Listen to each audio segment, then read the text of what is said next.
राधा वल्लभ श्री हरिवंश। महाराज जी, आपके चरणों में कोटि कोटि प्रणाम। महाराज जी, श्री जी की कृपा से मैं 7 साल से प्रतिदिन मंदिर जाता हूँ, प्रतिदिन नाम जप भी करता हूँ। पर मेरे जीवन में जब भी कोई प्रतिकूलता आती है या कोई कार्य सफल नहीं होता, तो मेरे शरीर के रिश्तेदार मुझे कहते हैं, कहाँ गए तुम्हारे भगवान? प्रतिदिन मंदिर जाने का क्या फायदा हुआ?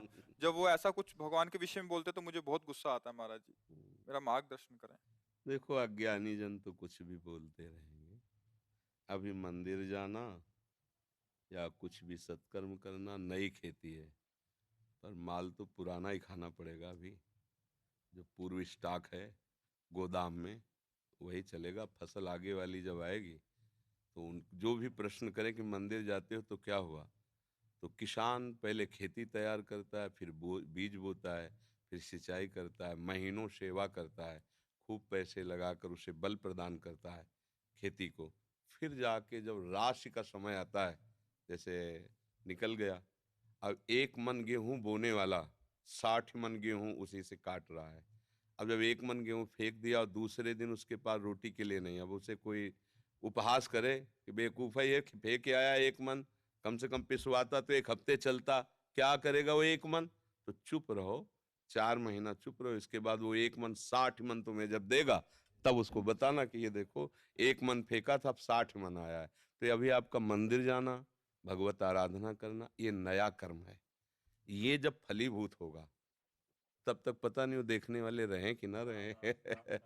क्योंकि कोई भी खेती तत्काल नहीं होती ना, तो इसलिए बच्चा, ये सत्कार्य है।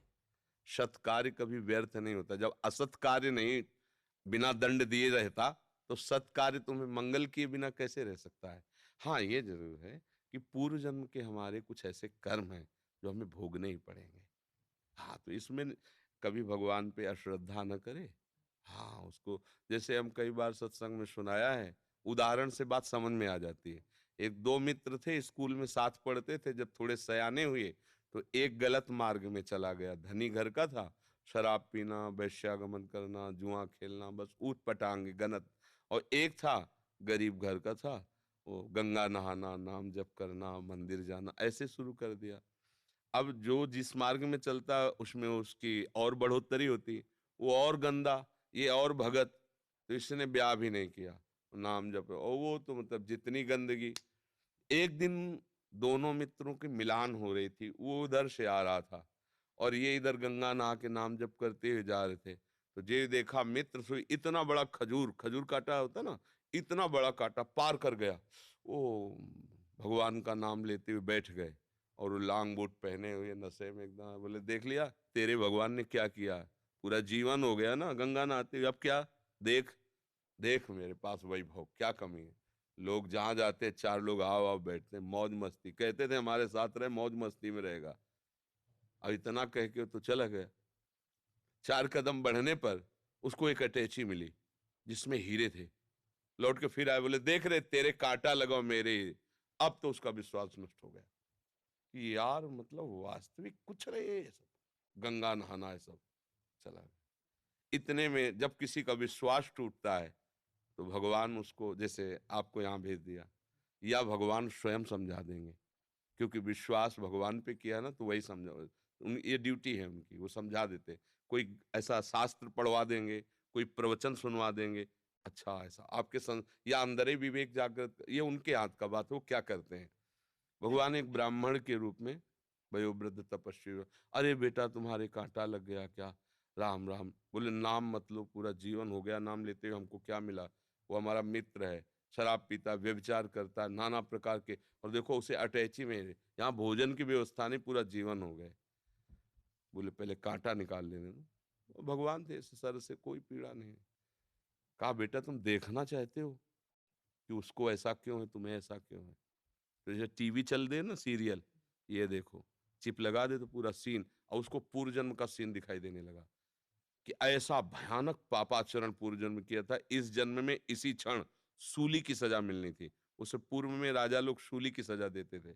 सूली के एक भाले जैसा यंत्र, ऊपर से जाके छोड़ दो, गुदा द्वार में ऐसे घुस जाए, वो तड़पता हुआ कितने घंटों में, मतलब बहुत बुरी मृत्यु, बहुत बुरी मृत्यु, जैसे क्रूश की सजा, बहुत बुरी मृत्यु। वो तुम्हारे इस भजन के प्रभाव से सारे पाप नष्ट हो गए, एक खजूर के कांटे में निकल गया। अब तुम्हारे पाप नष्ट हो गए, अब ये पुण्य और पीछे का पुण्य दोनों मिल रहे हैं, आगे चलकर तुम्हारी ऐसी उन्नति होगी जो सदा सदा के लिए सुख प्रदान करेगी। और इसका पूर्व जन्म का इतना पुण्य था कि इस समय इस प्रांत का ये राजा होता, पर इसने व्यभिचार करके पाप करके सारे पुण्य नष्ट कर दिए। अब इसको जो एक अटैची में हीरे जवाहरात मिले खाली, बस समाप्त उसका पुण्य, इसको जहां भोगेगा तहां पूर्व का पाप और अभी का पाप जब मिलेगा तो ऐसे ब्लास्ट होगा कि देखने लायक नहीं रहेगा ये। अब उसको विश्वास हुआ कि हाँ ये बात, बोले तो कभी हम नहीं छोड़ेंगे भजन। बोले हाँ, भजन व्यर्थ नहीं होता। वर्तमान में देखा जाता है कि सत्य से चलने वाला, भजन करने वाला दुखी हो सकता है, और गंदा आचरण करने वाला बढ़िया, पर ध्यान रखना वो बढ़िया तब तक है जब उसका पूर्व का पुण्य चल रहा है, जहां वो खत्म हुआ फिर देख लेना क्या बढ़िया है। हमने कई बार सत्संग में भी बताया कि एक पूर्वाश्रम में जब हम थे तो वहां आते थे ठाकुर राघवेंद्र सिंह, थे भी ऐसे ही तरह के एकदम 20 आदमी राइफल लिए उनके पीछे चले, जब जैसा मन आया जिसको जूते से पिटवा दिया, जिसकी माई बहन की तरफ गंदी दृष्टि उठवा लिया। और उनका भाई सुरेंद्र राक्षस समझो, ये मतलब कोई कथा नहीं कह रहे, घटना, हसिया से काट देता, बड़े बड़ों को चीर, और बड़े बड़े अधिकारी वो जमींदार उनके यहाँ मतलब महल बना हुआ, आज भी महल बना हुआ है उनका। समय जब गिरा तो बड़े वाले को ही एड्स, राघवेंद्र सिंह को, अब मुंह छुपाए, कानपुर में दवाइयां चल, वो मरा। जे ही मरा तो विरोधी जनों ने चील की तरह छोटे वाले को नोच डाला, वो मरा। अब सारी जागीर में केवल बहुएं, वो भी खेत नहीं जुत सकते क्योंकि हजारों को पीड़ा दी थी ना। परती पड़े, परती माने कोई जमीन में अन्न नहीं उपजा सकता, खाने को दुर्लभ है, कोठी में रहते हैं, कोई सहयोग करने आ गए ना। रावण की खोपड़ी को जब बंदर लात मारते थे ना, कटी हुई खोपड़ी में, तो मंदोदरी रो के कह रही थी, राम विमुखस हाल तुम्हारा और रहा न को कुल रोवन। या एक समय था कि जब चलता था रावण तो पृथ्वी कांपती थी, दिग्गज चिकाड़ते थे, वही भगवान के विमुख जब हुआ तो लात मारते थे खोपड़ी में, फुटबॉल की तरह रावण की खोपड़ियां। हाँ, राम विमुखस हाल। तो हम लोग क्या वर्तमान को देख कर के अंजाद लगा लेते हैं गलत है या सही। वर्तमान में सही चल रहा है पर बार बार उसको धोखा खाना पड़ रहा है, तो लगता है सही कहाँ है, गलत चल रहा है। और वर्तमान में गलत चल रहा है, बार बार उसकी प्रोग्रेस उन्नति होती चली जा रही, भाई ये मार्ग सही नहीं, नहीं भूल नहीं। सत मार्ग कभी गलत नहीं हो सकता और गलत मार्ग कभी सत्य नहीं हो सकता, और सत्य की कभी पराजय नहीं है। थोड़े दिन देखो, पांडवों को वनवास हुआ, लेकिन हस्तिनापुर का चक्रवर्ती सम्राट का अभिषेक महाराज युधिष्ठिर को ही हुआ, काट के फेंक देंगे पूरा परिवार कौरवों का, है ना।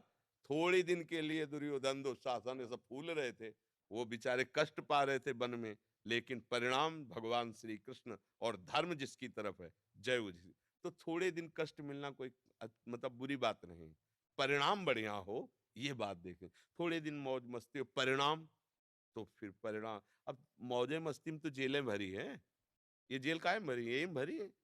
बुद्धि भ्रष्ट हो गई, गलती कर दी, आजीवन सजा, आजीवन कारावास। भैया कभी अपने विश्वास को विचलित मत होने देना, है ना। वो ऐसी शक्ति हमें देना दाता, मन का विश्वास कमजोर होना। कहीं से भी बात हो, अपनी बात, अये हे प्रभु मुझे ऐसी सामर्थ्य दो कि आपके प्रति कभी मन का विश्वास कमजोर न होने पाए। ये माया करेगी, लोग ऐसा उपहास करेंगे बड़े भजनानंदी मन के, हो गई ना किडनी फेल दूसरे के लिए बपली कह रहे, हो गई ना किडनी फेल क्या। अब ये प्रोग्राम पीछे का चल रहा है नहीं? हमारी नई खेती है, ये देख लो नई खेती। आप नौजवान राधा राधा ऑफिसर रैंक के लोग नौकरी छोड़कर बाबा जी बने बैठे, ये हमारी कमाई है, और ये हमारे पीछे की कमाई है। पूर्व जन्म का कोई पाप, माँ के गर्भ से ही ऐसी रचना की किडनी की कि अब जाकर कोई फेल हो गई। ये गर्भ से ही होता है, पॉलिसिस्ट किडनी डिजीज, ये एक रोग होता है जो माँ के गर्भ से इसकी रचना होती है, ये वंशानुगत आता है। तो किसी के कहने से क्या है भाई, सब संसार में अपने अपने मन से चल रहे, वो कुछ भी बोल सकते, भगवान को गाली दे सकते, ले भगवान को गाली दे, तो किसी के मुंह में नहीं लगना, अपनी बात समझना है। बड़े भाग्यशाली हो जो तुम मंदिर जाते हो धर्म भाव में, शराब तो नहीं पीते होगे, हाँ पीना भी नहीं, हाँ कोई भी दशा में